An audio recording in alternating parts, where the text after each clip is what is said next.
Hello, good morning everyone. তো আজ সকালবেলা বার হয়ে গেছে, তখন বাজে 6টা বাজে। তো আমরা সবাই বার হয়ে গেছি, বাড়িতে যাচ্ছি, মাসির বাড়ি থেকে বাড়ি যাচ্ছি। আর রাস্তায় দেখতেই পাচ্ছ কত কুয়াশা পড়েছে,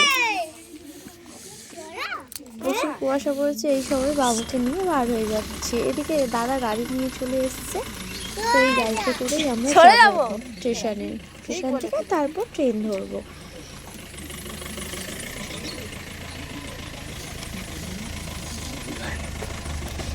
তো মজার অনেক ঘটনা আছে, কিন্তু সেগুলো তো বলতে পারবো না এখন।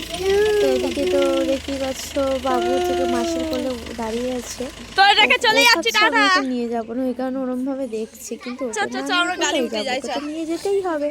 তো দাদা গাড়িটা ঘুরিয়ে নেওয়ার পরে গাড়িতে আমরা উঠে গেলাম সকলে মিলে। আমি সামনে যাচ্ছি, আমার বাবু তো সামনেই বসবে বলে বায়না করছে। গাড়ির মধ্যে আর ভিডিও স্টেশনে চলে এলাম। তো স্টেশনে এখনো পর্যন্ত দেখতে পাচ্ছি কুয়াশা। তারপর ট্রেন চলে আসলে আমরা ট্রেনে উঠে গিয়েছিলাম। তো মাঝখানে আর কোনো ভিডিও করা হয়নি। ট্রেনে এতই ভিড় ছিল যে আর ট্রেনের মধ্যে ভিডিও করিনি, তাই স্টেশনে নেমে উঠে পড়লাম।